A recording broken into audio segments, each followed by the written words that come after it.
સુરેન્દ્રનગર જિલ્લાના ગ્રામ્ય વિસ્તારોમાં હજુ ઠેર ઠેર પ્રાથમિક સુવિધાનો અભાવ જોવા મળ્યો। સાયલા તાલુકાના ગ્રામ્ય વિસ્તારોમાં 3 ગ્રામ પંચાયતમાં 4 બૂથ પર થયું મતદાન। કંશાળા સીતાગઢ સંયુક્ત ગ્રામ પંચાયતને મળશે નવો સરપંચ। સવારથી જ ચૂંટણીમાં મતદાન માટે મતદાતાઓનો મોટો ઘસારો જોવા મળ્યો હતો।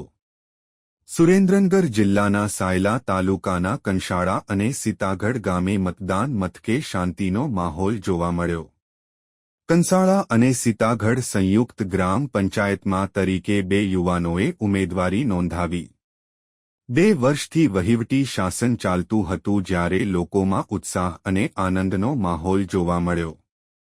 સરપંચની ચૂંટણીમાં ખેડૂતોએ ખેતી મૂકી મતદાન કર્યું। કંસાળા સીતાગઢ ગામે પ્રાથમિક સુવિધાઓને લઈને લોકોએ કર્યું મતદાન।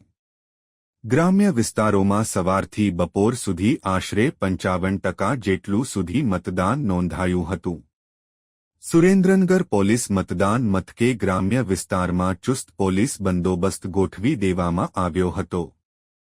સુરેન્દ્રનગર રિપોર્ટર મહેશભાઈ ઉતેરિયા દ્વારા। શું આપનું નામ? મારું નામ મારુણિયા કિશનભાઈ અકાભાઈ અને હું કંસાળા ગામનો રહેવાસી છું। હાલ અત્યારે સરપંચની ચૂંટણી છે, એમાં એજન્ટ તરીકે મેં ફરજ બજાવી છે। અને મારું કહેવાનું એટલું છે કે જે આવનાર સમયમાં જે 5 વર્ષના ભવિષ્ય માટે જે પણ સરપંચ થાય એ સારા ગામનો વિકાસ કરે, સારા કામ કરે અને સારી રીતે ગ્રામની સેવા સુરક્ષા કરે, એ આપણું કહેવાનું છે।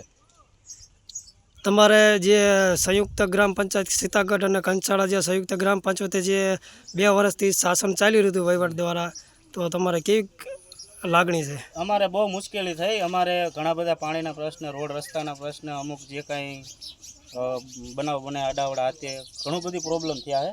પણ હવે અમે એવું કહેવી કે આવનાર 5 વર્ષમાં તમારો કિંમતી અને પવિત્ર મત સારા વ્યક્તિને આપી વિજય બનાવો, એવી અમારી શુભકામના છે। શું આપનું નામ? બેત્રોજા કુકાભાઈ બેચરભાઈ। આપે ઉમેદવારી નોંધાવી સરપંચ તરીકે, શું કહેશો આપ? કહેશો તો ગામનું કંઈક નવા જૂની કરશું, રોડ રસ્તા બનાવશું, પાણીનું કંઈક નિકાલ કરશું, કંઈક ગટરનું છે, કંઈક વાડીવાળાનું, કંઈક ભેંસું ગાયુવાળાનું કંઈક સારું કરશું એમ।